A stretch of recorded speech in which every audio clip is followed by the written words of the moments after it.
Now, the problem with that is that none of the partners were from a coffee background, so we didn't have kind of the technical skill or expertise necessarily to execute the vision that we wanted. So really, it started with us kind of upskilling ourselves. We took some classes, and I would say one of the great things about coffee is that there's so many resources available online that if you're interested and driven, you can really self-teach yourself quite a bit. Welcome to the Daily Coffee Pro by Map It Forward, friends. I'm your host, Lee Safar, and I am joined by Matt C, because I don't want to screw your name up again. Sorry, Matt. I'm joined by Matt from Blue Tokai in India. Matt, welcome to episode 2 out of 5, where we're talking about building a specialty coffee brand, which is Blue Tokai, in a producing country. And in this episode, Matt, we're talking about establishing a specialty coffee market where there wasn't one. I can't even begin to imagine what it's like to say, hey, you know what? I think that we're going to make this specialty coffee thing work in a country that drinks chai. Like, how do you even start approaching the plan for that? Was there a plan? I mean, so there was an idea. There was no business plan. Which is, let's be real, that's not a plan. It's an idea. Yeah. I think because we started at a very small scale, it was, if it failed, it wouldn't have been like a huge deal for us. But the idea was that because India is one of the 6th or 7th largest coffee producing countries. There is great coffee being grown here. Why isn't that coffee being made available to the domestic consumers? That seems like a gap, and it seems that something that we were particularly interested in solving for us because we are coffee consumers. Now, the problem with that is that none of the partners were from a coffee background, so we didn't have kind of the technical skill or expertise necessarily to execute the vision that we wanted. So really, it started with us kind of upskilling ourselves. We took some classes, and I would say one of the great things about coffee is that there's so many resources available online that if you're interested and driven, you can really self-teach yourself quite a bit. This episode of the podcast is brought to you by Map It Forward's first on-demand workshop, How to Become a Coffee Consultant. Available now online for you to learn at your own pace, with a certificate available upon completion. Click the link in the show notes to access today for just €50.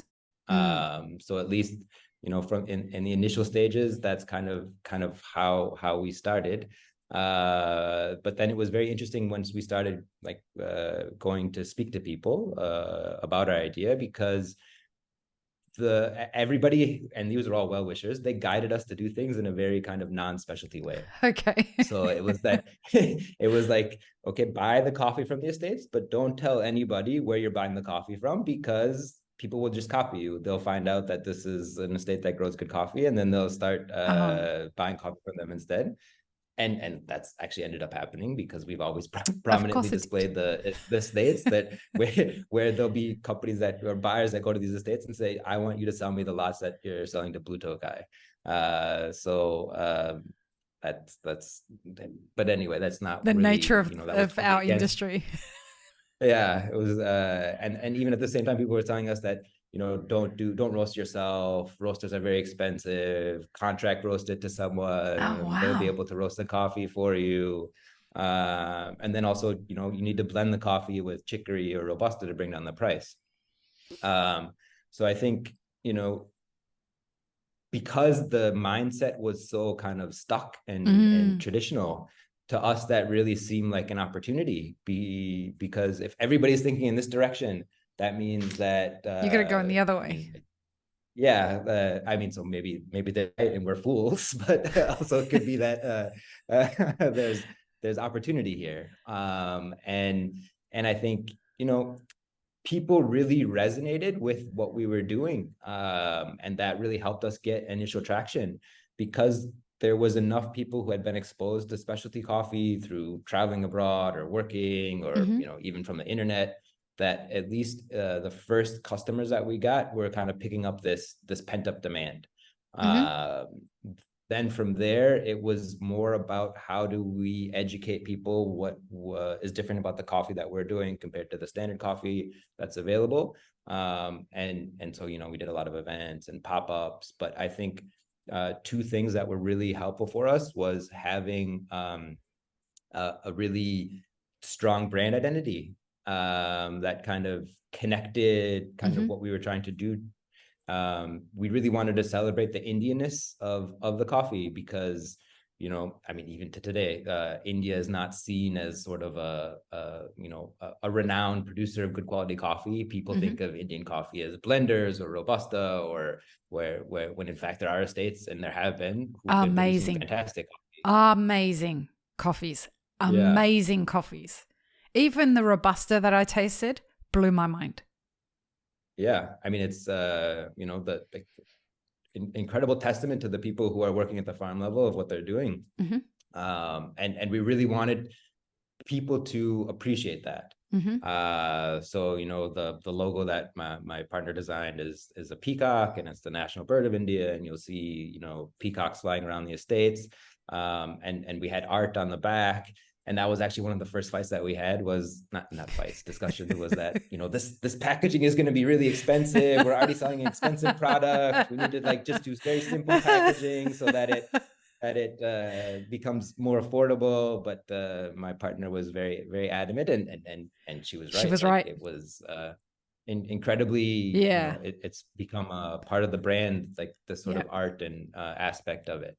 And I think the other thing that really helped was that we did a lot of sort of, other events to build culture around coffee. Coffee and culture have always gone together. So we had sort of, we had exhibitions at our first locations. We had music shows. We had talks by, farmers, not necessarily coffee farmers, but other people who were doing interesting things. And that helped build a community. And that community kind of became, core supporters for us and well-wishers, and they help promote the brand. And I think, at the same time, obviously, like at the core was the focus on quality. And so, it doesn't matter what you do on all of these other aspects if the coffee itself doesn't really shine through. So that was something also we spent a lot of effort in terms of bringing in people who had experience that we didn't have. So we hired consultants from Europe and UK, and we started hiring full-time employees from Australia and New Zealand. So as we grew, we always made sure that we tried to import best practices from places that we had a more developed coffee culture from us than India. Because, especially as sort of industry pioneers, it's always important for us that we kind of keep pushing the bar forward. And if there's no industry domestically to do that, that becomes quite challenging, right? Because then you're sort of stuck in your own world in a way. So that's why going outside, going to, other, coffee events, SCA events, and also hiring people who come from more developed coffee places was sort of critical to us to grow this. How do you take that concept? And admittedly, I haven't had the pleasure of visiting one of your stores yet. My next trip to India, that will happen. But how do you take that concept of specialty coffee and then superimpose, to borrow a word from you, the Indianness over it? Yeah, so I think one way has been through this art and culture. So like not just the bags, but in the stores, we have artwork that's based on traditional Indian art forms that are, maybe losing kind of relevance over time, but we're trying to sort of support the revival by, and actually there's one on behind me, by tying that. So these are all depictions of things that happen on the estate. In the shops, we partnered with a local record label who plays Indian indie music in all the stores. Oh, that's awesome. Yeah, we have the menu. We try and bring in some more Indian flavors into the drinks that we have. So it's but at the same time, the stores, they still have a very kind of Western, I would say sparse Western feel. So sort of trying to blend the two together in a way, and highlight, like, I mean, because the thing that's interesting, if it's just specialty coffee, then it could be from anywhere, right? We want to really celebrate the fact that, this is something that's produced in our country. It's an amazing product. You should appreciate it, because for a long time, especially when we first started, people felt that only things that are imported are good quality. If anything, like, it's not just coffee, but like, liquor or electronics or whatever, what's produced in the country is as lower quality. What's imported is the good stuff. And finally that's changed, thanks to the efforts of many brands who have started producing very high quality consumer products. But that's something that we also wanted to make sure that we highlighted. And did you find that the early adopters of the brand were people who had lived outside first, or did you find early adoption was coming from people who had lived most of their life in India? Yeah, it was mostly people who had lived in India, but they had traveled or been exposed to specialty coffee in some way. And then there were also, like, because we live in Delhi, there's a lot of foreigners and from the the diplomatic community, and there's a lot of foreign, like, Japanese people, a lot of Japanese companies here. So they were already looking for what we had offered. But at least in the beginning, the majority of customers were from Indian people who were looking for a better quality product. And I got to ask, how was it getting? I imagine that there weren't very many equipment distributors in your region. Yeah. What was that like? So actually, there's a funny photo of me in a auto, in a tuk-tuk, holding a big Hario box that we had. I had just come from the post office and played the duty, and I had this Hario box in the auto. So it took a lot of, we cold called a lot of vendors to try and get, especially on the home brewing side, those weren't really available. There were a few companies who were doing commercial equipment. So that at least for the cafes, that wasn't as difficult as it would on the home brewing side. And so, and we ended up actually becoming like Baratza distributors and Hario distributors and Mocha Master and Fellow and a lot of these other brands. We ended up selling them. How long ago were you Baratza distributors? We started, I think, in 2015. Yeah, wow. Awesome. One of my best friends is Kira Kennedy. So, okay. Yeah. So, that would have been when she was still the CEO. Yeah. Excellent. I've got to mention this to her. She will be so happy to hear that. She'll listen to this. Hi, Kira. Which is great. Yeah, that makes my heart so happy to hear that, because Kira always talks about, the kind of leadership that I really aspire to, and conspiring to each other's success and helping people become the best versions of themselves and grow the best businesses that they can. So it doesn't surprise me at all that you two you and your partner and Kira all found each other. Not surprising at all. Yeah, she was very supportive of kind of, us as a small business, but she believed in the idea that I want our grinders to be used in the specialty industry, and so working with a coffee brand that was really focused on specialty versus some of the, actually many other people had approached her and they were more on the commercial side, but because we kind of aligned with her vision, we're lucky that she took a chance on us. Yeah, she's one of my favorite people in the world. She's got an amazing heart, an amazing way of looking at leadership.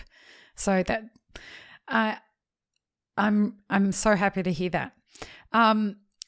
In the next episode, friends, we're going to talk about the process of establishing a workforce in specialty coffee. This is something I'm very keen to understand, because when this airs, I will already be living in Dubai, but this is my last podcast that I'm recording living in Australia. It's wild to hear myself say that out loud.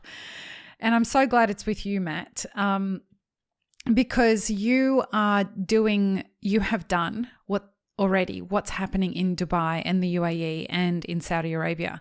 So I'm so excited about learning from you about how you've established, how you went about establishing a workforce, because there's some interesting things that have happened in the UAE around establishing that workforce. So I'm excited about hearing what you've got to say. So join us in the next episode, folks.